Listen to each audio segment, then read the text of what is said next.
Here we are coming up to our feed mill. That is so wild. You can't see it for the trees. For the trees.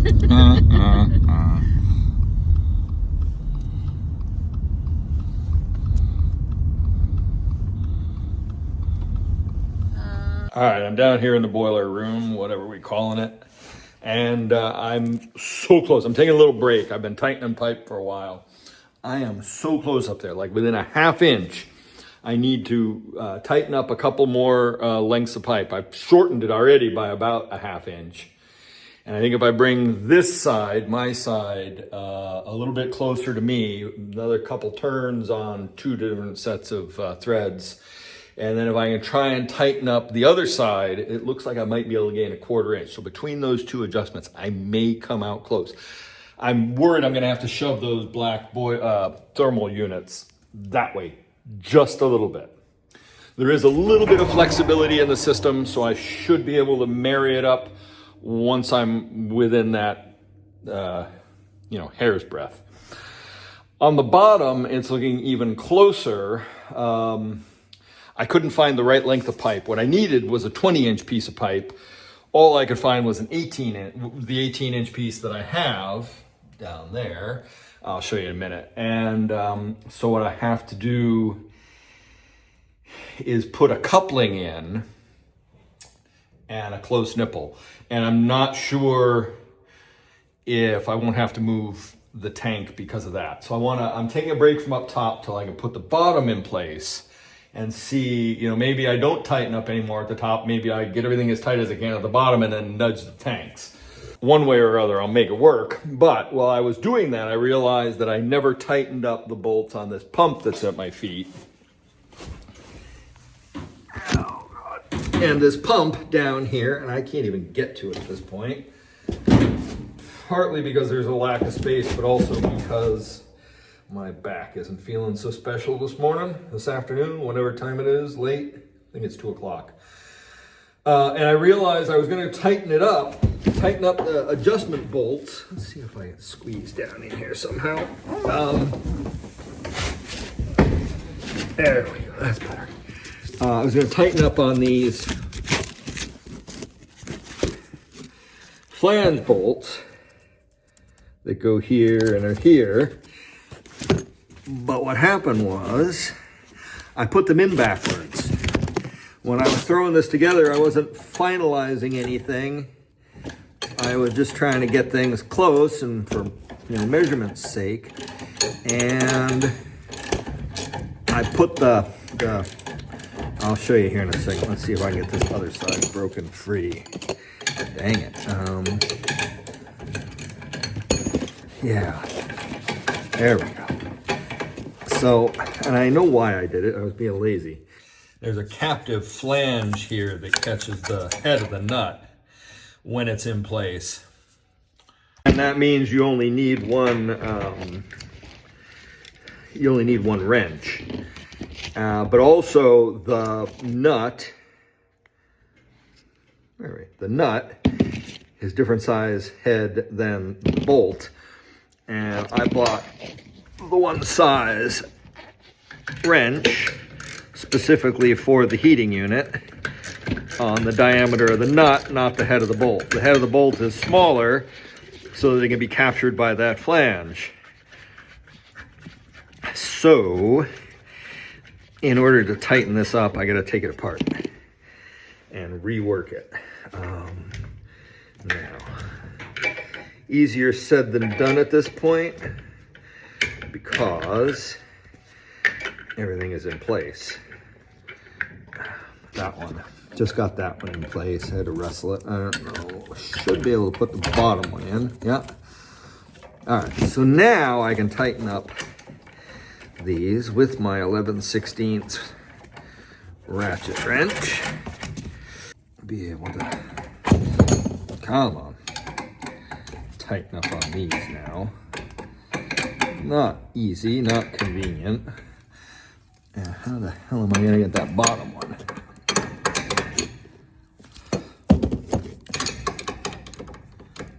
Oh God.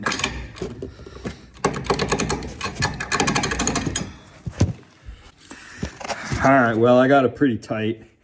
I hope those aren't gonna leak. That is the problem with having the pump almost on the floor with the flanges turned in the wrong direction.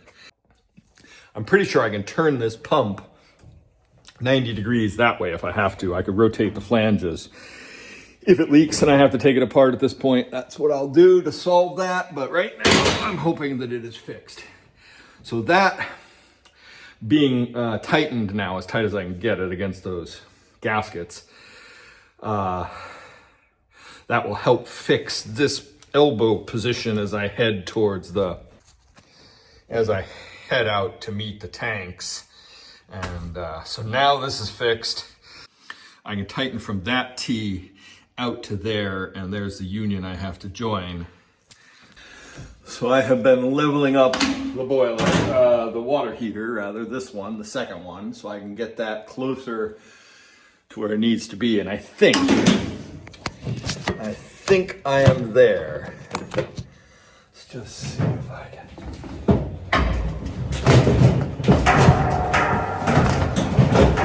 These things are not conducive to moving around easily. Oh, dang it, I thought that I was there.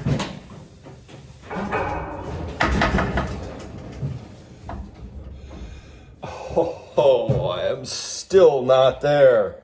Yeah, that connection is a 1/4 inch out maybe. Let's see if I... Oh, now that that's there, if I... No, that's... So I still have to raise the backside.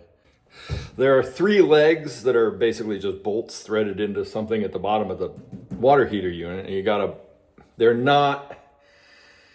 If you or I were designing this, they would have been put in an equilateral triangle on the very outside edges of the boiler. Instead, they're set in about 4 inches in the middle-ish section of the boiler, water heater.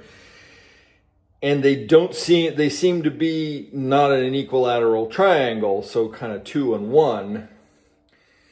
And so you raise one, seesawing it back and forth. It's not been easy.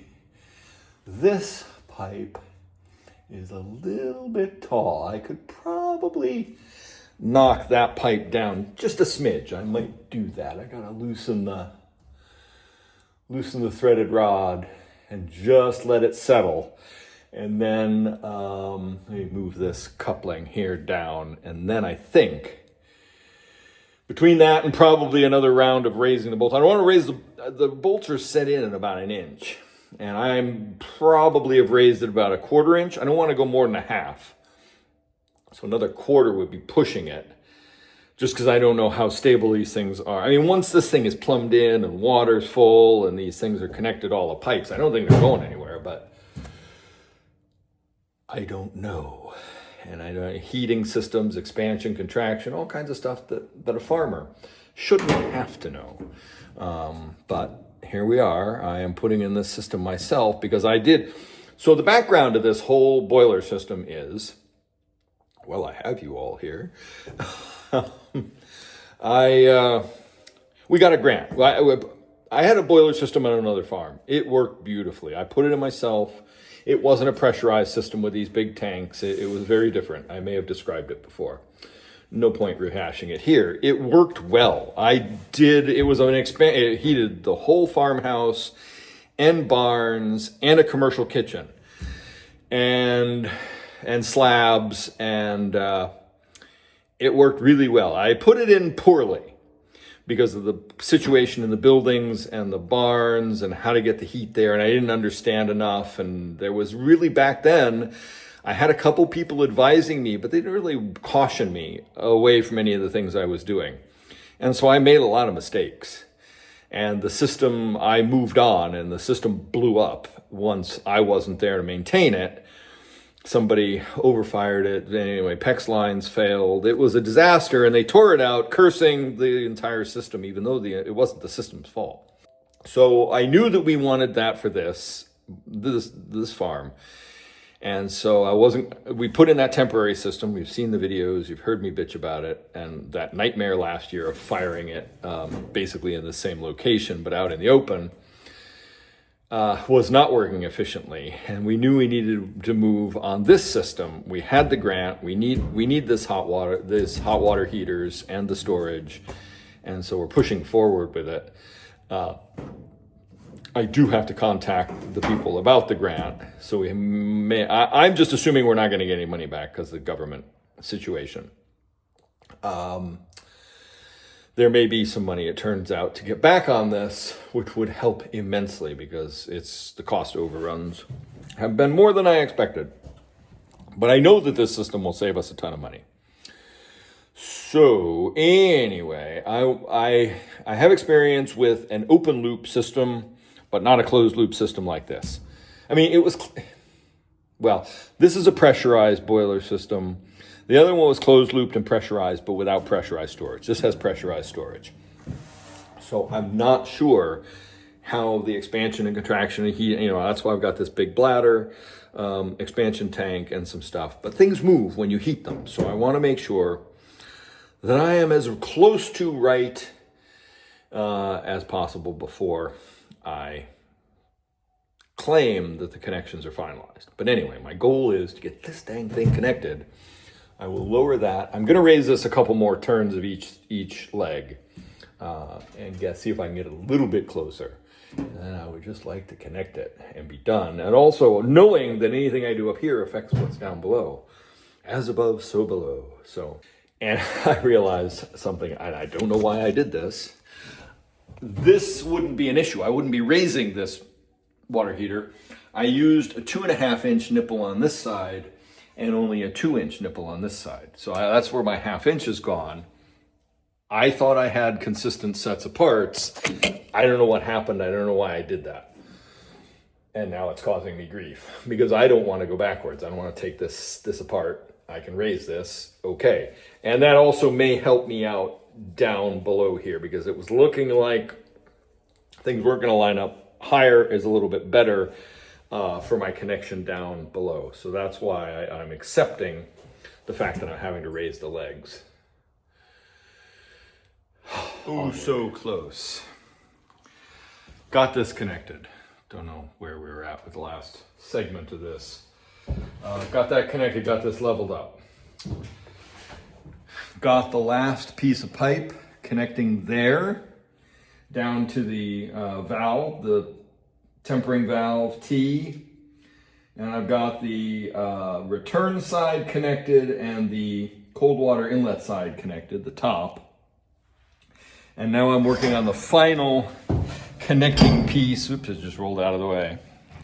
Working on that final connecting piece that finishes the return system from the storage tanks. And I am as close there as I am up here. That close. So I'm going to continue I'm going to tighten the pipe here, just make sure it's as tight as I can get it. Same thing down below. And then I'm going to have to move the tank's endo out. And I don't know. I'm glad I didn't affix them to the wall yet. I think what I can do, if I can't move them, the other problem is I have to move them in such a way that I don't break my alignment with right now I am within a 1/4 inch of being parallel, in line with the return top and bottom of, in and out this way.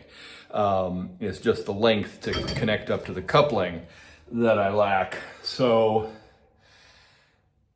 I think I can move it maybe with the skid steer and the giant extension boom and a strap. I could set the skid steer outside there, run the extension boom in here as far as it will go, push the ram out as far as it will go, connect a ratchet strap to this, and then slowly, with someone monitoring the position, slowly pull back on the hydraulics. I think that's probably the only way I'm going to move these. Certainly that distance, that precise amount. So that's gonna have to wait for another day. Plus, it's 4 o'clock now. I'm exhausted from this wrench weighs 25, 30 pounds at least. I should have bought it in aluminum, which is much lighter. This thing's only about 15 pounds. Yeah, so swinging both those and crunching them together has got this old man beat. I was crawling around on the floor. It took me quite a while to raise the water heater. So 2 more connections, and then the connection there at the valve shouldn't be an issue. I'm not happy with the style of quick connect it's got a gasket, but it just doesn't feel secure to me. It doesn't feel like that's gonna hold water and pressure, but it's what they sold me, so we'll find out. But if I can make these 2 connections now, then I can finalize the boiler, the water heater bottom connections. That should only take an hour each, probably, the amount of fiddling around. But really, those are the last black iron connections. I do have to run this PEX loop overhead. I could then pressure test the black iron pipe. And put in the thermometers in this. Yeah, I could then test the black iron pipe and make sure that I don't have to undo and redo everything before I continue. Before I get at least make sure that the pressure's holding on the 2 valves that I put in today before that soldering happens. So yeah, that's where we're at. I really should have been, it was a beautiful day outside. It was 50 degrees. We're not gonna get that temperature again for a while. I should have been outside working. I'm gonna go see if I can start the excavator. As a matter of fact, because I got a pile of manure I need to pull out of my way. That's what I should have been doing instead of this, but I also needed to do this. So I think I'm gonna call it quits for now. I might come back to this later today. I don't know. I haven't had great luck working on this in the evening just because farm stuff. Anyway, all right, I'm gonna head out. Ooh, it's still light out. Right, 4 o'clock. There's enough daylight to work. I'll see if I can get the excavator. All right, excavator started and poo moved. Managed to make enough room, I think, to be able to scrape out the barn and all the current bedding is my goal over the next week or so. I want to refresh all the bedding. But first off, I got to just clear out, last couple days worth of manure. And then I want to refresh the part of the barn that I've been adding bedding to constantly. But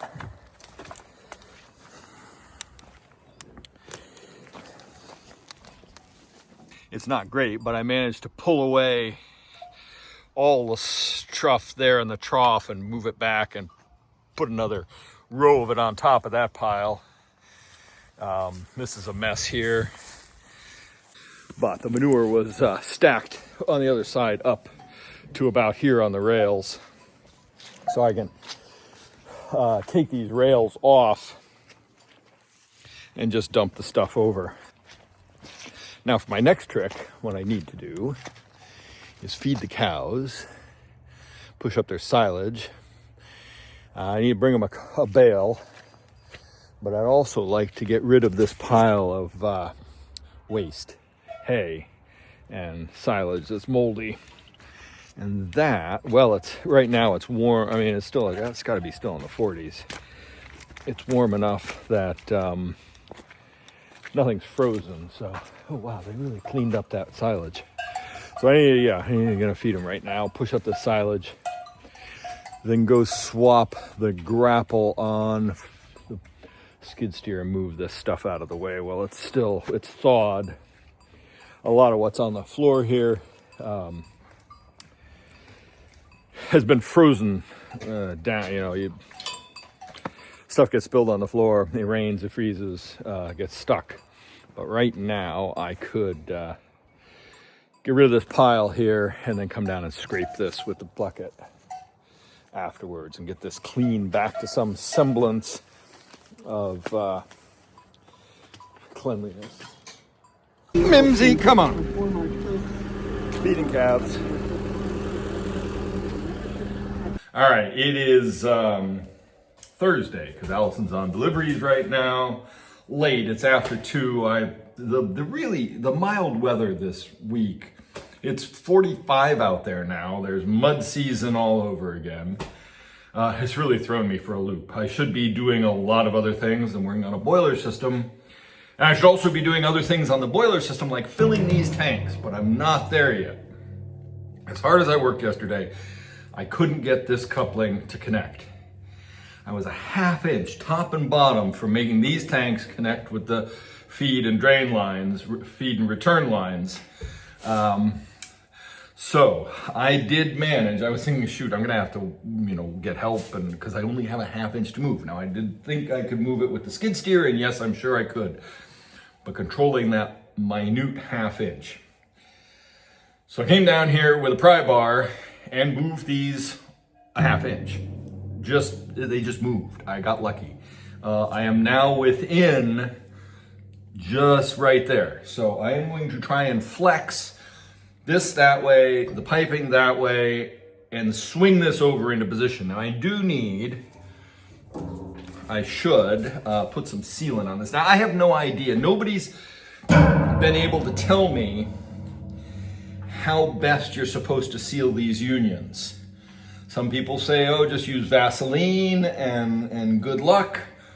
Other people say that it's a bigger deal. So I've been using this Teflon special, the pipe dope, because it's supposed to be a lubricant, it's supposed to be a sealant, it doesn't harden. I'm just doing it. I hope these unions hold pressure because they are the weakest link.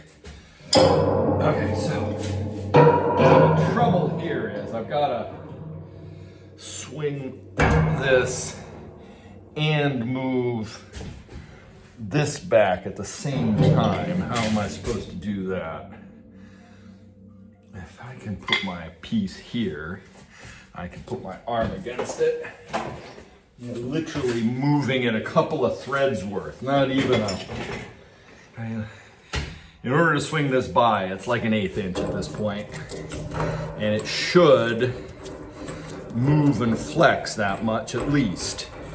All right, let's see if I can do anything with this. Drop the valve, why don't you? Okay. Move that back there. Because if I make it so that this will if I move the tanks so that this will bypass on its own and swing free, I'll be too far away. And this nut won't draw things tight enough. So I have to have because this is this is convex concave to form the seal, I have to have this side be able to go that way a 1/4 inch. So I want it to start off about a 1/4 inch, 1/8 inch strong off and flex them. Now by pulling that way and shoving that way, I got it. Ha ha! Take that, sucker. Now I just got to rotate this up into position. Here, I think. I'm gonna move it. I am lined up. I just need to move this. Oh, no, come on. No. How? Yeah, I guess I gotta flex this. I gotta put a pipe wrench on it, a couple. Just need to spin this up. That means it's also gonna move it out a little bit. I guess that's okay. Let's see if I...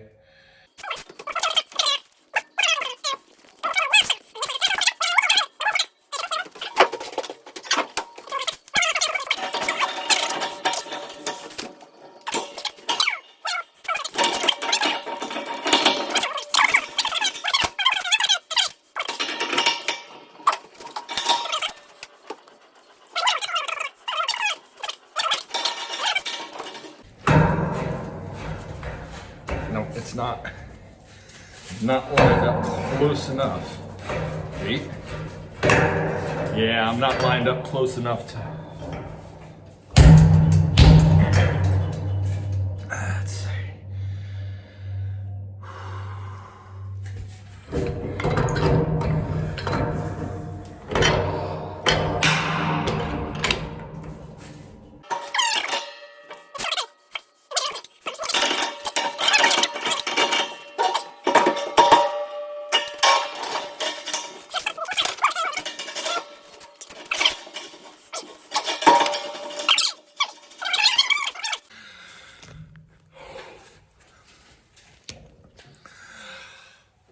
Wow, that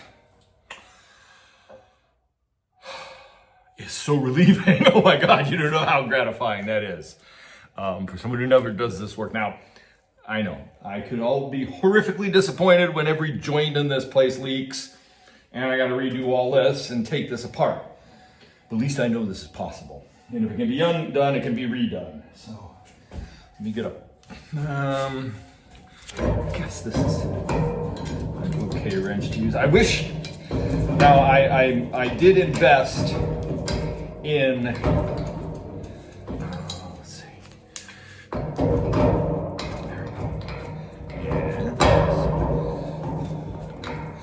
I invested in a bunch, you know, this 24-inch wrench, which is aluminum and light, which weighs less than this wrench here. And I invested in the 36-inch wrench because you need that to spin on 2-inch connections.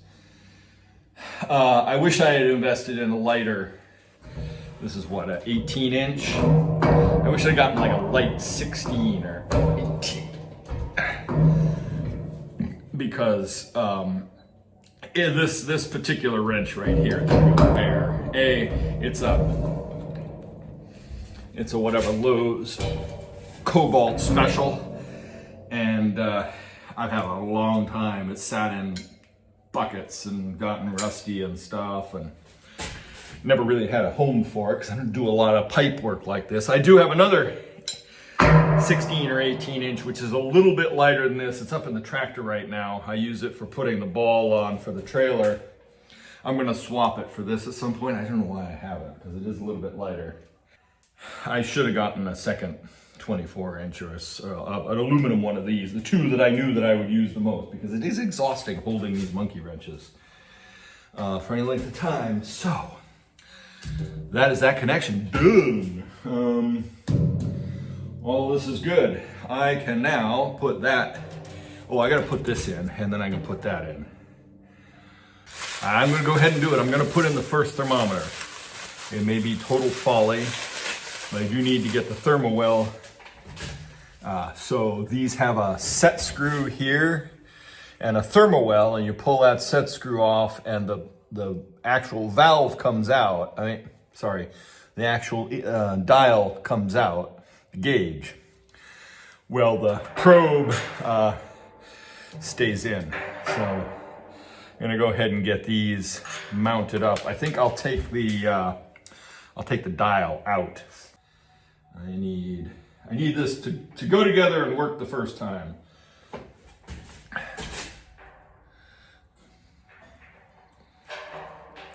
Come on, Bessie May.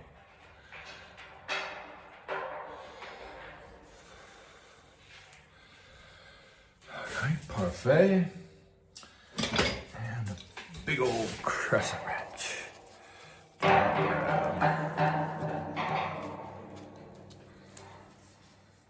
It's getting pretty tight, so I don't want a little brass fitting like this. I don't want to go too tight. I'm going to rotate that.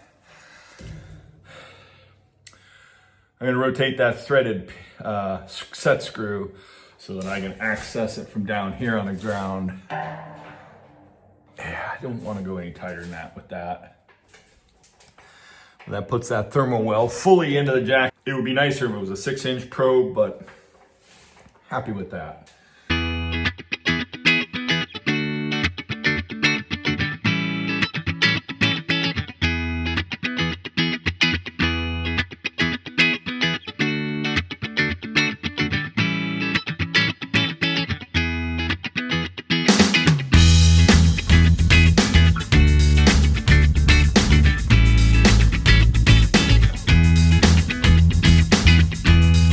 Well, it's just about 5 o'clock. I gotta go check on the cows, see what they need for the night, and take a break. I haven't eaten anything for a while. My back is killing me. I've been bent over trying to make that connection work. I am within a red one, as they say. So I just got to figure out what I need to adjust. I think I got to lengthen the front leg on this just a couple of quarter turns, and I should bring the bottom up so that because right now that union is tight at the top and about an 1/8 inch open at the bottom. And look at this, the camera doesn't show the camera shows that it's light, but it is dusk. It is just about 5 o'clock, probably 10 to 5, 5 to 5, and we've got light. I don't know what time sunset is, probably 5:50. It looks like it's probably now, 5 o'clock is probably what it actually is. We've got light later than we have in a long time. This is so nice. Now, I really wanted to try and get these firewood bags brought up into the trailer, but because the frost has come out of the ground and everything's muddy, I'm gonna wait till the beginning of the week because we're supposed to have some cold nights again. And if I can get this firm, then I'll load 4 bags of firewood into the trailer here, container, and they'll be in there.